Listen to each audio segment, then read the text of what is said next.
감사합니다.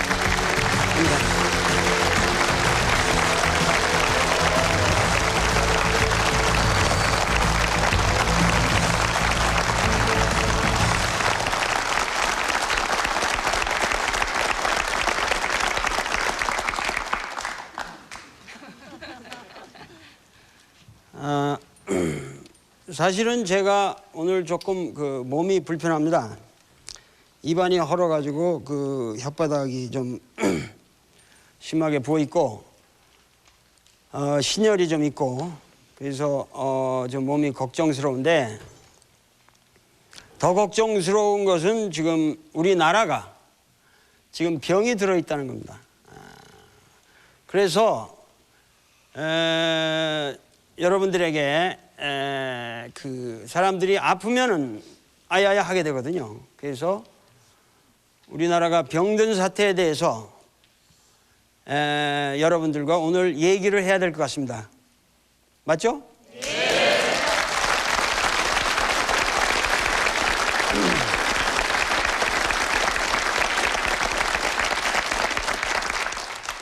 네. 지난번 제가 탄핵에 대한 언급을 했는데 그것이 언론에도 보도된 것 같고 그런데 우선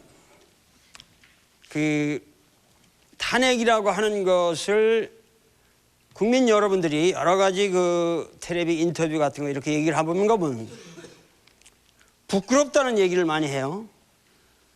해외 동포들도 우리나라가 왜 이렇게 부끄러운 나라가 됐는지 모르겠다. 그건 내 자신이 부끄럽다. 어떻게 나라가 이쪽에 왔는데 부끄럽다. 그런데 제발 국민 여러분 이 탄핵 정국에 대해서 부끄럽다는 얘기는 하지 마세요. 이것은 매우 자랑스러운 우리 역사의 발전입니다.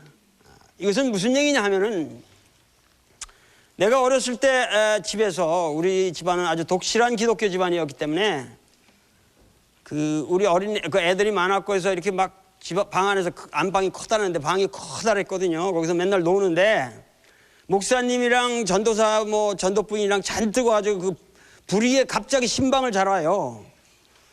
그러면 우리 어머니가 급하니까 빨리빨리 저기 해가지고 우리가 어지러운 거 후 밀어다가 안방 저 구석에다가 놓고 매주 뜬 것처럼 그냥 담요 하나 살짝 덮어놔요.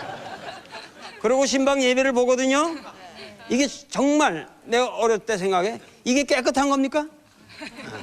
분명히 우리 말하지만은 터질 게 터져야 되고 그거를 덮어놓고 안 보이는 것보다는 벗겨놓고 보이는 게 더 훌륭한 역사입니다. 아시겠습니까?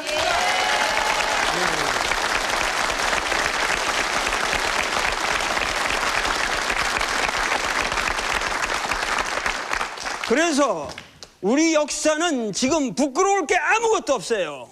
부끄러울 게 아무것도 없고 지금 자랑스러운 역사가 진행되고 있고 그리고 국민들은 분노는 할지언정 절대 동요하지 않습니다.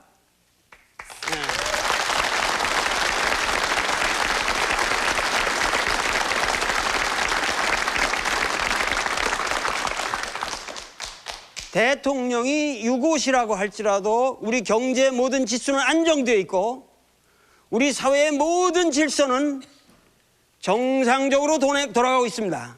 이것은 무엇이냐 하면은 우리 사회가 그만큼 제도적으로 합리화되어 있다는 증거고 이러한 모든 것은 저에게는 부끄럽다기보다는 자랑스러움으로 다가옵니다.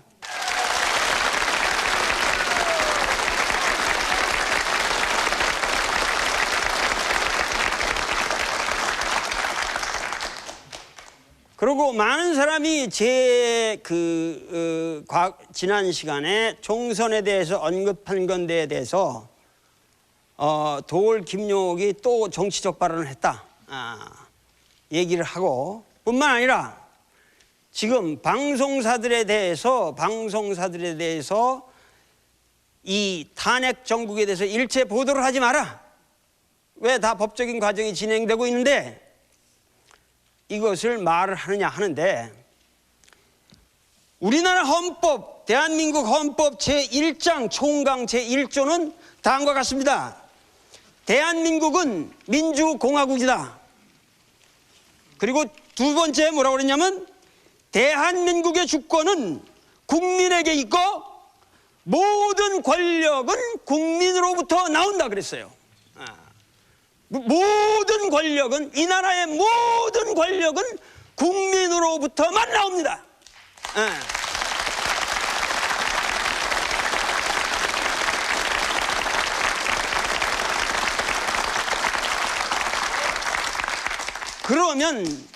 그렇다면은 국회의원이라는 사람들은 권력의 주체인 국민을 대의할 뿐만의 사람들이에요. 그러면은 탄핵 발의 전에 국민들의 여론은 탄핵 반대가 60%를 넘었어요. 그러면 국민들이, 모든 사람들이 원해서, 이건 원론적인 문제입니다. 이거는 당파적인 문제가 아니에요. 국민 모든 사람들이 원해서 대통령이 지금 잘못하고 있으니까 이거를 탄핵해야 한다는 여론이 다수일 적에 그것을 대의해서 탄핵한다고 하는 것은 정당한 것이나, 국민이 탄핵을 원치 않는데 그것을 대의하는 사람들이 탄핵을 감행한 것은, 국민이 원치 않는 탄핵을 감행한 것은 벌써 대의 정치의 민주 질서를, 기본을 망각한 겁니다.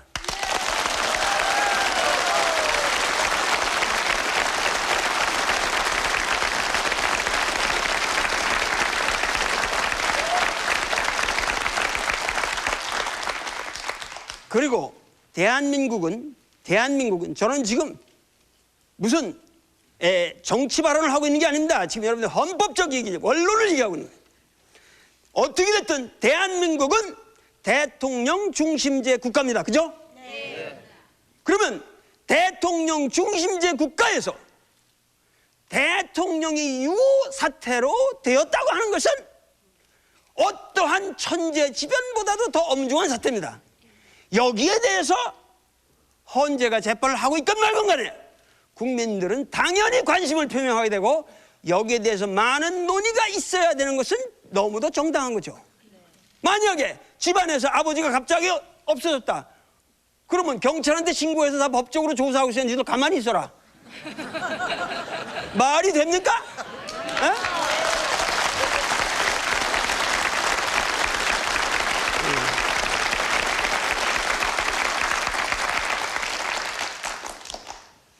바로 내가 이런 말을 하면은, 지금 방송에서 당신이 이런 말을 하면은 총선에 파장을 미치기 때문에 그런 말을 일방적으로 해서는 안 된다 라고 말하지만은, 총선에 미칠 파장을 염려하는 그 사람들이야말로 총선을 겨냥하여 탄핵 사태를 주도한 장본인들입니다.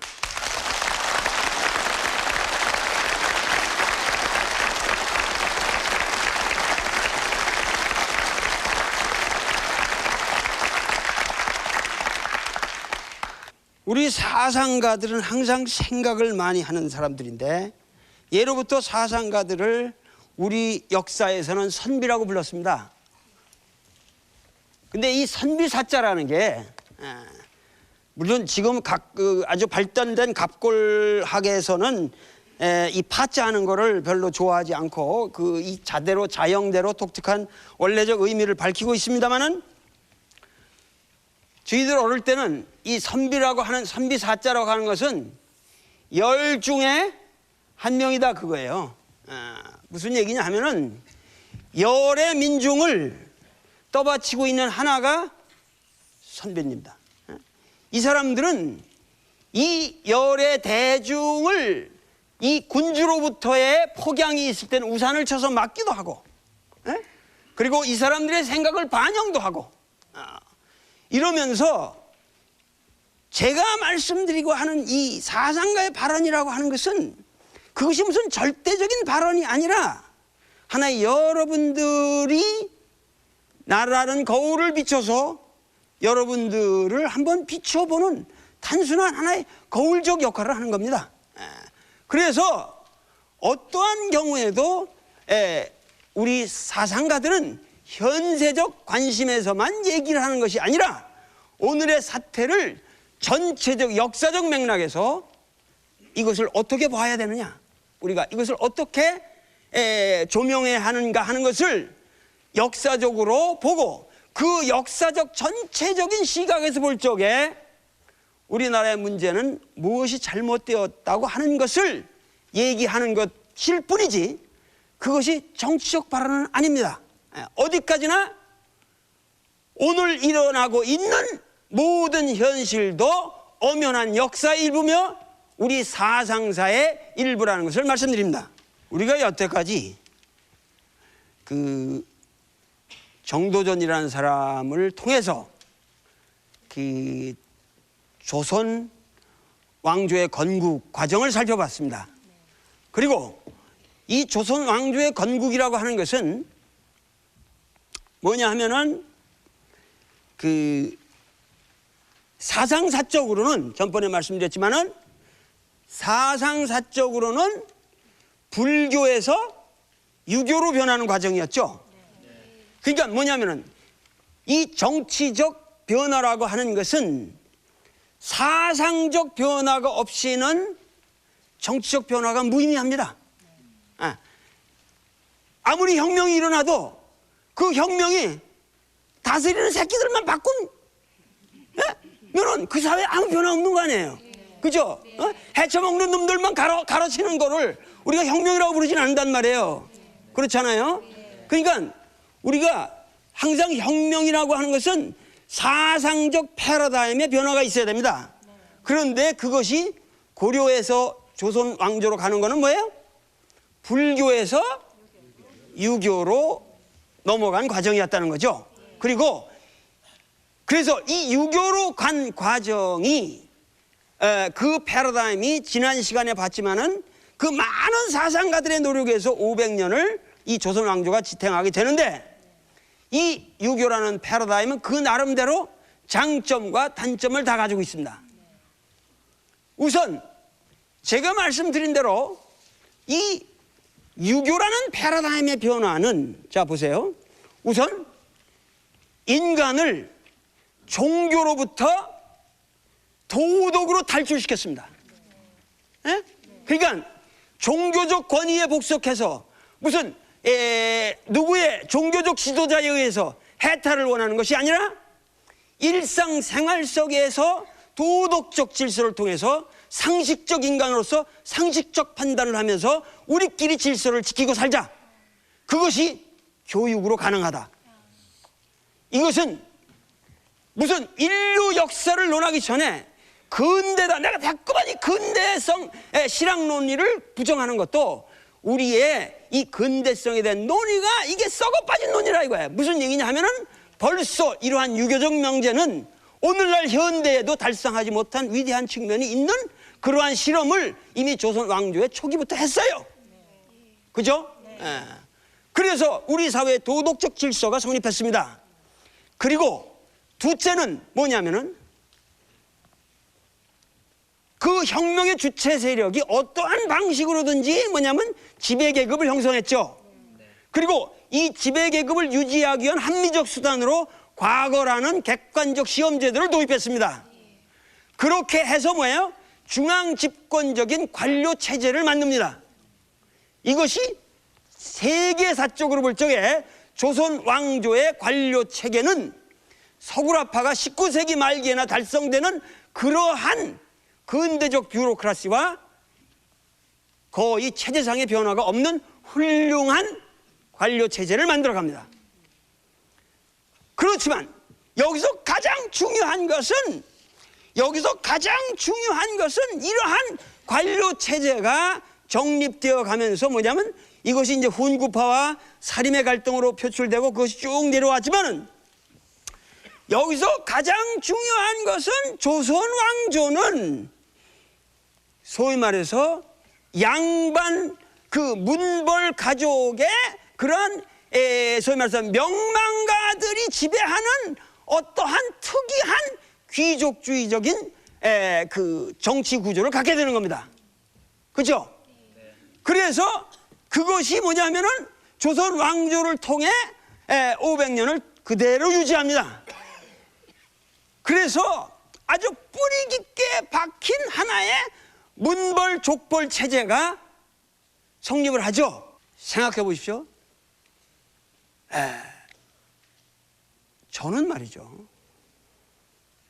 여태까지 제가 국민학교 동창회 한 번 나간 적이 없고, 고려대학을 나왔지만 고려대학 동문회 한 번 나간 적이 없고, 내가 천안사라지만 천안향운에 한 번 나간 적이 없고, 내가 광산김씨지만 광산김씨 종실에 가본 적도 없고, 광산김씨 족보에다가 내 이름을 올린 적도 없고, 광산김씨 족보에 내 이름이 빠져 있을 겁니다. 그리고 나는 하버드 대학 나왔다고 해서 하버드 클럽에 나가본 적이 없고, 우리 보성학교에서 그렇게 나보고 와달라고 하는데 한번 가본 적이 없고, 지금도 천안 우리 고향에서 나보고 와서 강의를 해달라고 그러는데 한 번도 간 적이 없어요. 단 한 번도. 왜? 여러분들 이게 쉬운 일인 줄 아십니까? 얼마나 내가 이렇게 살면은 이것이 욕을 먹는 일인 줄 알아요? 그러나 오늘 도올 김용이 여기 서기까지는 이러한 피눈물 나는 우리 사회의 아주 뼈저린 죄악에 대한 아주 깊은 반성이 있기 때문에 이렇게 살아온 거예요, 내가.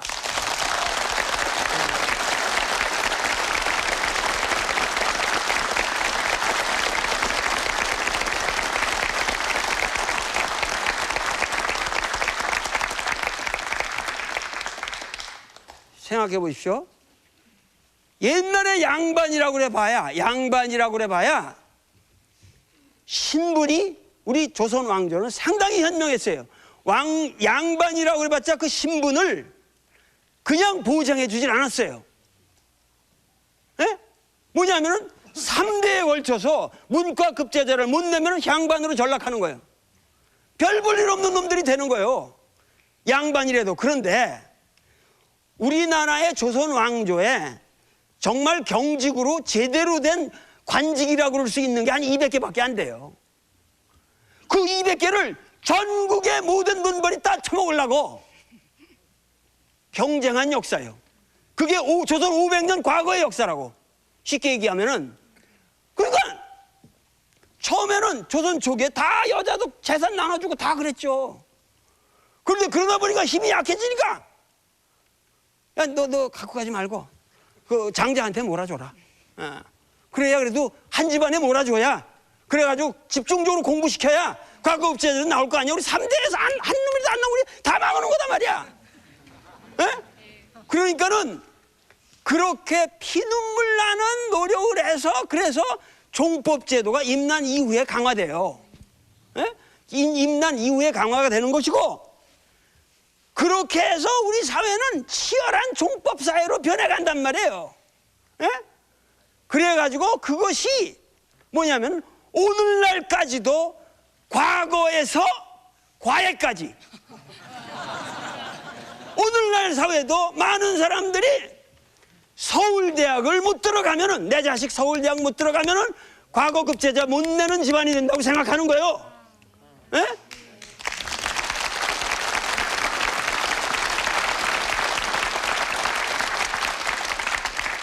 이 말은 무엇이냐 하면은 오늘날 말이죠, 우리 사회는, 나는 여러분들 댁대 다 지금 자식을 기르고 있으면서 엄청 걱정이 되실 겁니다.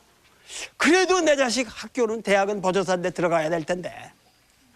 그런데 정말 과외시키지 마세요. 당신 뭐 어쩌다고 나보고 우리 자식 보고 과외시키지 말라는 거냐? 과외를 안 하고 비실비실 놀다가 별 볼 일 없는 놈이 될수록 걔들이 출세하는 사회가 분명히 옵니다. 지금 서울대학을 들어가고 서울대학을 나와서 저를 보세요. 물론 저도 우리 때 서울대학을 못 들어간 게 한이 된 놈 중에 하나요. 나도 서울대학 갈래다 떨어진 놈이니까. 떨어졌어요. 수원 농과대학 떨어진 놈이야, 내가. 그때. 그래서 난 그때 됐으면 내가 아마 지금 농장이나 하고 있을 거예요. 에? 그런데 생각해 보세요. 좌우지간 우리 사회가 결코 서울대학을 나오고 전 그 뒤로 좋은 대학 많이 나왔지만은 내가 왜 그렇게 좋은 대학을 우리 시대에 나처럼 대만대학 가고 동경대학 가고 하버드대학 내가 미쳤다고 이렇게 10여 년을 이렇게 고생을 했겠어요? 고려대학 나온 학벌 가지고는 잽도 안 되니까. 누가 알아주질 않으니까. 솔직한 얘기요. 누가 알아줘요?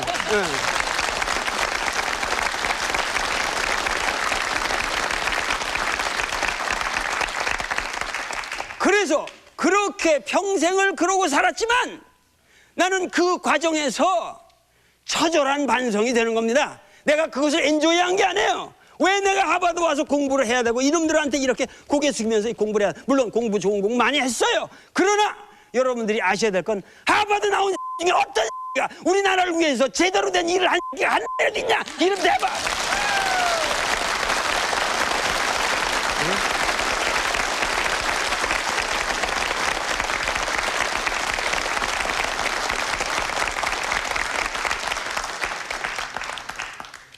우리 역사는 더 이상 지금 문벌 중심, 학벌 뭐 이런 것이 탁월한 사람들이 지배하는 사회로서부터 우리 사회는 근원적인 붕괴가 일어나고 있어요.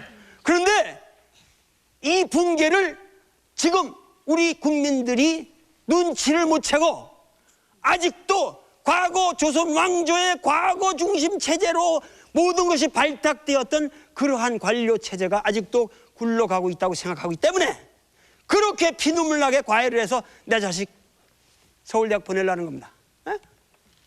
그래야 서울법대 나오고 그래서 뭐 해가지고 권력을 잡는다. 보세요. 왜? 이거는 노무현 대통령 개인에 대한 문제가 아닙니다. 우리 사회에 노무현을 싫어하는 사람들이 많아요. 에? 그런데 생각해 보세요. 문벌 집안에, 그래도 집안이 제대로 된 집에 며느리가 하나 덜커덕 들어왔어. 원하지 않았는데 우리 아들하고 그냥 결혼을 해버렸다고. 그런데 그 며느리가 집안 별거 볼 게 없고 학벌 없고 뭐 검정 뭐 했다고 그러고 학벌 없고 그리고 인물도 별거 없고 돈도 없어요. 게다가 똘똘하고 말 잘해요. 얼마나 배기 싶겠어요 그 시어머니가, 그 며느리가.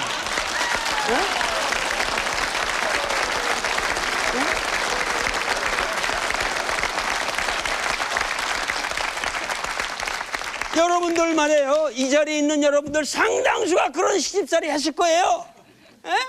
그런데 오늘 늙어가지고 나도 우리 마누라 시집살이 많이 했어요. 그런데 그걸 한번 생각해보면 저 어마어마한 시어머니의 권력이 뭔가 아무것도 없어요. 그저 아들 하나 갖고 있다는 거예요.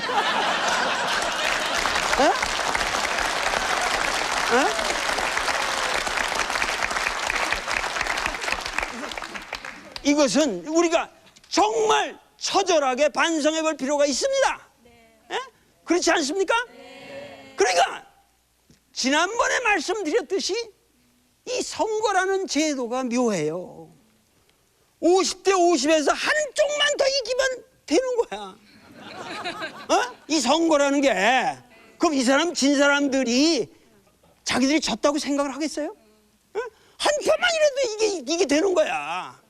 그러니까 이 50일에 대해서 당한 49가 얼마나 원통하고 분노와 저주의 세월을 보내겠습니까?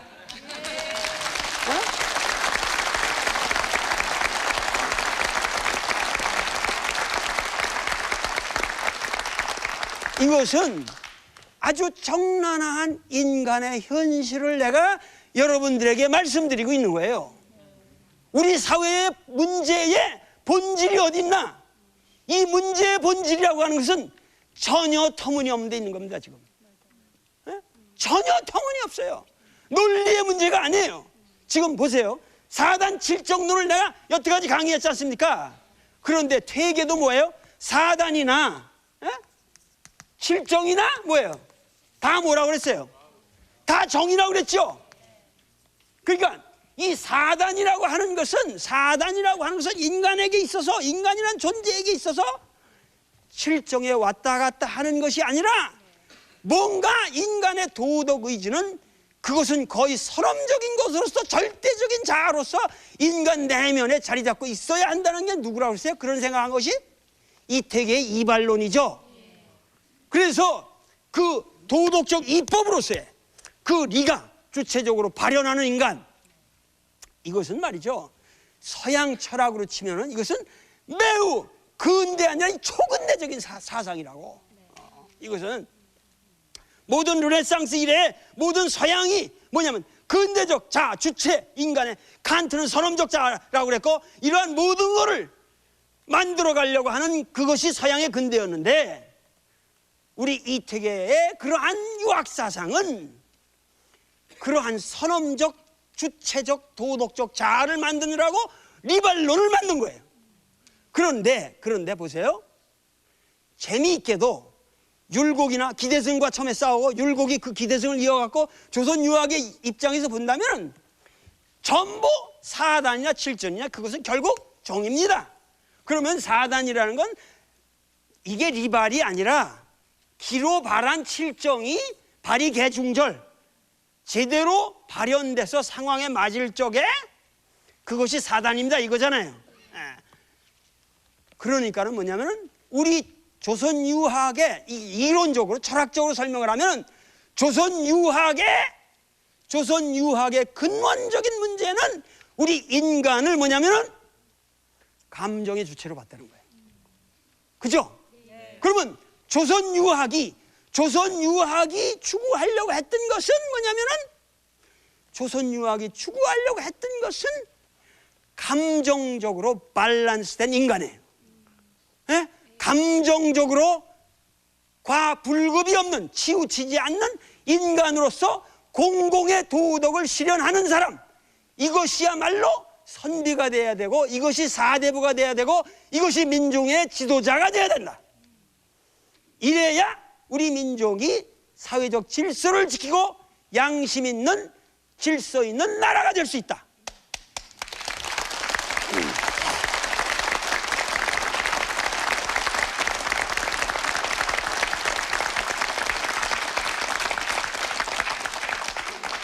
그런데 보세요. 퇴계가 이걸 갖다 리발이라고 해서 리를 강조했고, 이거는 기발이라서 이제 율곡이 강조를 했지만, 이 리라는 것을 서양에서는 뭐냐면 서양의 르네상스 이래의 근대 문명의 출발이라고 하는 것은 어떠한 인간을 추구했느냐? 역시 마찬가지로 서양의 근대적 인간은 바로 이성이 주체가 되는 인간이었어요. 그래서 우리가 데카르트의 서양의 모든 철학 전통을 우리가 뭐라고 하냐? 합리주의, 리성에 맞는 주의라는 거야. 합한다는 거야. 합리요. 리에 합하는 주의다 이거예요. rationalism이라고 하는데, 이 이성이라고 하는 것은 서양의 근대라는 건 reason이란 말이에요. reason이라는 게 뭔지 아세요? reason이 한마디로 reason이 뭔지 아세요? reason이라는 거는 복잡하게 생각하지 마세요. 아주 단적으로 기억해 두세요. reason이라고 하는 것은 수학적 대가리를 말하는 거예요. 1 더하기 1은 2라고 하는, 여기서부터 고등수학이 발전하죠. 이것은 히라빈들이 고등수학을 만들기 시작해가지고 이러한 수학이라고 하는 것은 연역적 사유를 특징으로 갖는 거예요. 그리고 모든 것에 대해서 수학이라고 하는 건 뭐예요? 1 더하기 1이 2죠. 이게 시간과 공간에 따라서 변해야 안 변해요? 아니 변하다고? 이거 서울서 하면 2가 되고 부산 가서 하면 3이 되나? 에? 어제 하면 둘이 됐다가 오늘 하면 셋이 되나? 1 더하기 1이 2라고 하는 것은 인간의 이성의 법칙이기 때문에 이건 절대 불변한 것이라고 믿는다 그 말이에요. 예? 그렇잖아요. 1 더하기 1이 2가 되는 게 뭐 부산에 가서 달라지고 내일 달라지고 시간과 공간의 관계가 없다 이 말이에요. 무슨 얘기냐 하면은 이러한 보편적 합리적 질서가 이런 수학적 대가리가 모든 사람에게 들어가 있는 인간을 근세에서는 이성적 인간이라고 불렀다고 말해요. 그리고 그런 인간이 사는 사회를 이성적 사회라고 불렀어요. 그런데 우리 사회는 1 더하기 1이 2가 되는 게 아니라 1 더하기 1이 막 2가 됐다 1000이 되고 사대기가 되잖아요.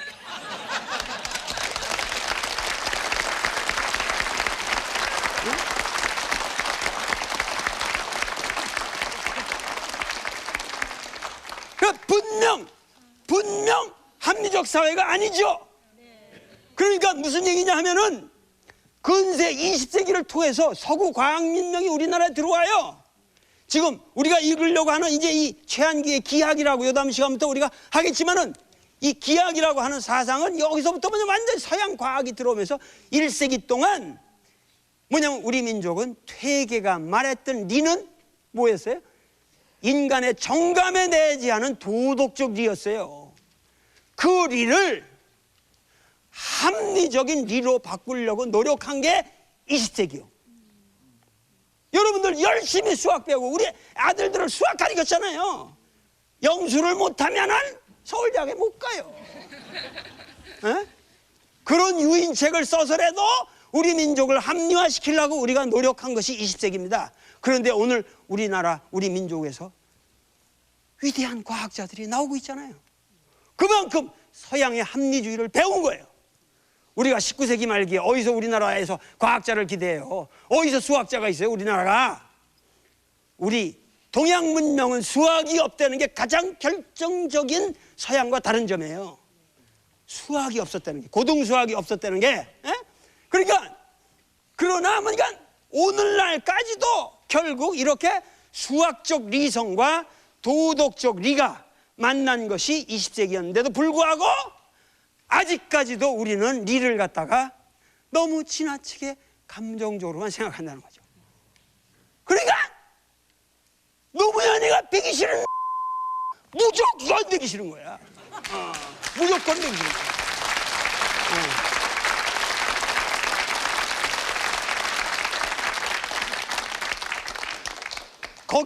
거기에는 말이죠, 합리적 질서가 들어갈 수 있는 여지가 없어요. 그렇죠? 네. 무조건 싫은 거니까. 무조건이에요, 그거는. 예? 문제는 소위 말해서 우리 사회가 지금 우리 사회에도 끊임없이 민주에 대한 갈망이 있습니다. 그런데 이 갈망이라고 하는 것은 조선 왕조 때는 이러한 문벌 귀족의 지배 체제 하에서는 도저히 백성들이 자기를 표출할 수 있었던 어떠한 제도적 장치가 없었습니다. 그것이 조선 왕조의 유교의 민본주의의 가장 허점인데, 정다산까지, 정약용이라는 분 아시잖아요? 네. 다산 정약용까지의 모든 사상적 물줄기는 기본적으로 조선 사회의 신분 구조를 뒤흔드는 발상을 못했어요.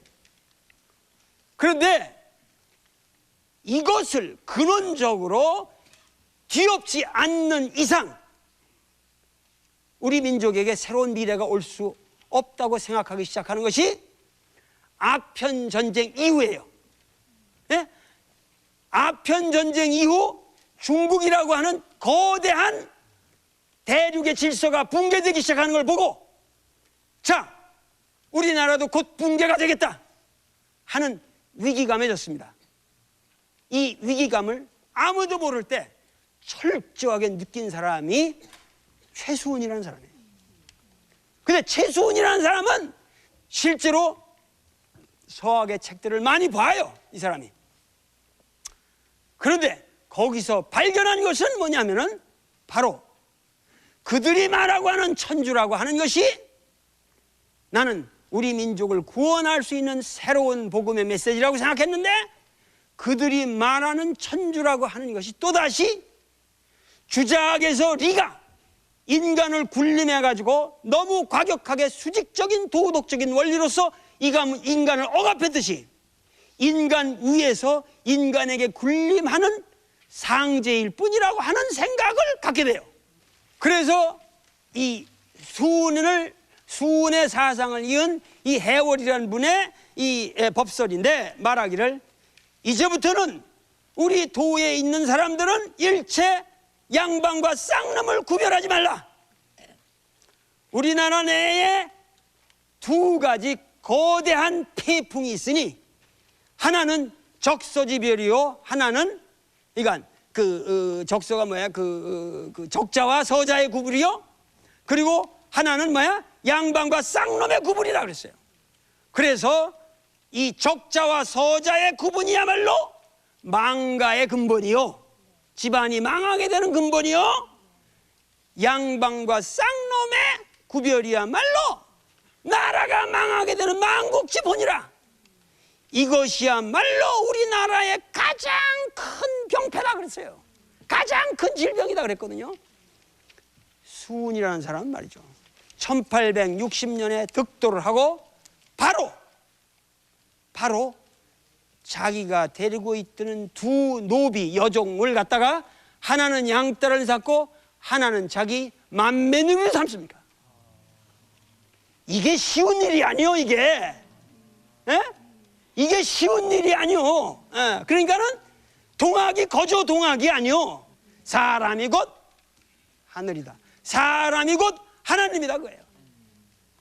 여기에 여러분이 모두 하나님인데 여기에 무슨 반상의 구별이 있겠고 적서의 차별이 있겠습니까? 여기에 무슨 서울대학을 나온 사람과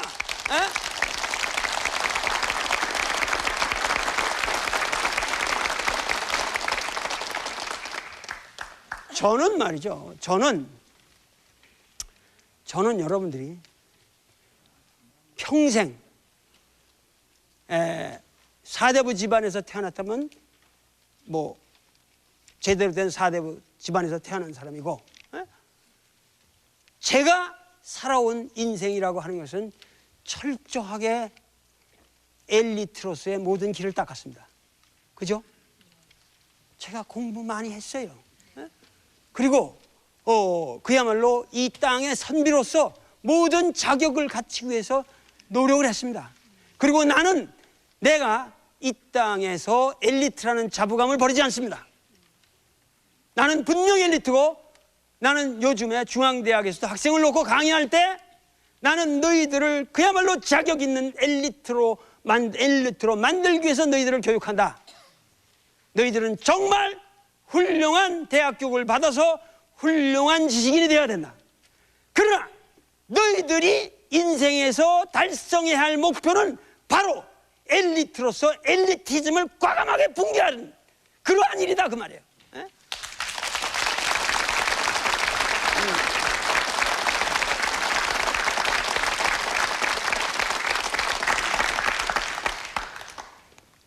이 문명의 축의 변화라고 하는 것은 이건 시간이 걸려요. 그런데 지금 내가 보기에 한 300년 걸릴 것 같은데 지금 꼭 반이 왔어요.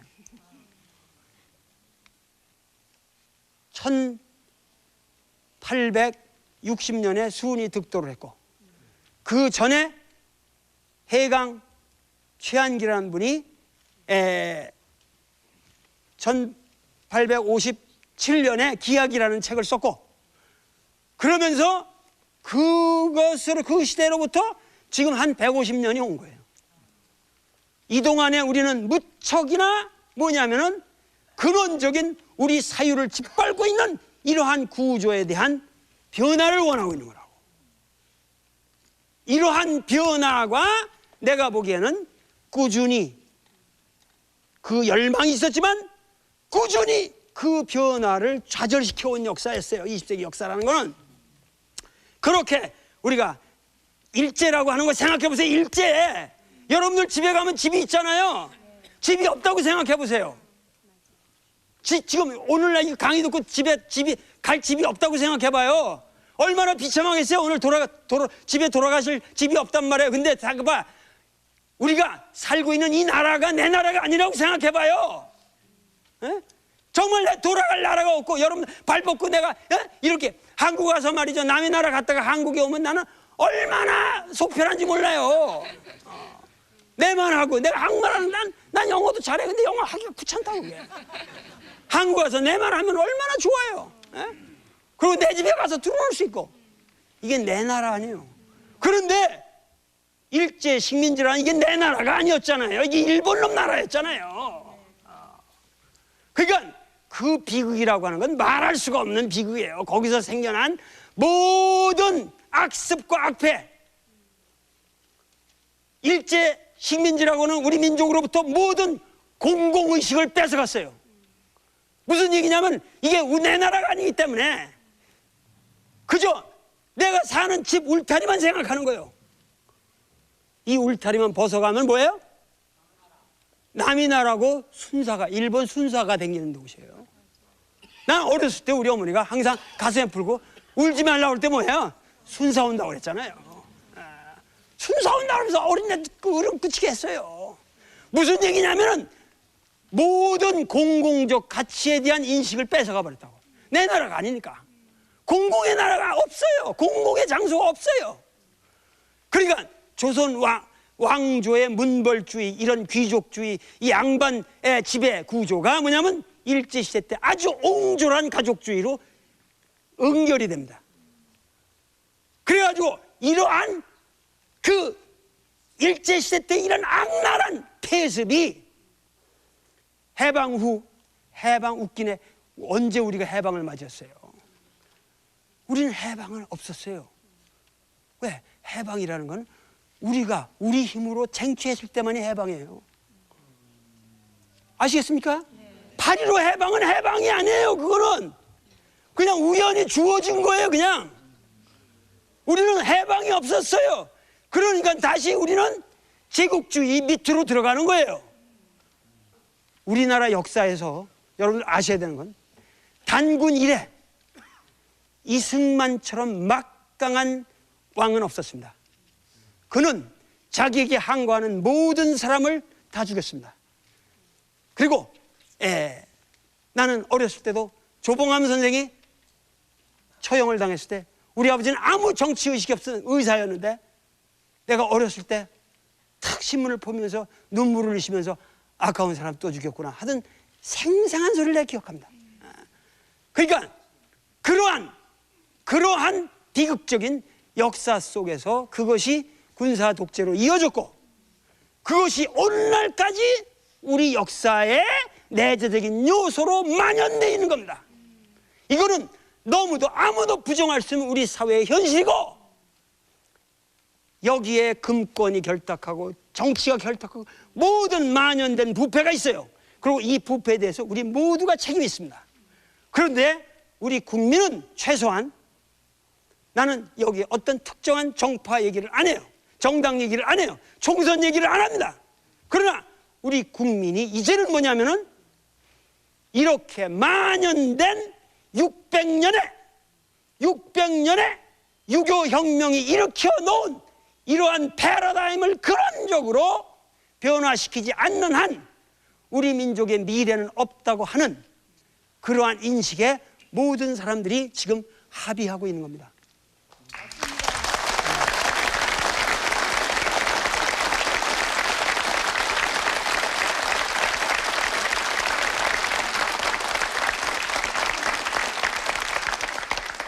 우리 국회는 우리 국민이 진정하게 우리 국민의 의사를 대변하는 대의기관이라고 한다면 이러한 국민적 합의에 대해서 응당한 대의 절차를 밟아야 되겠죠.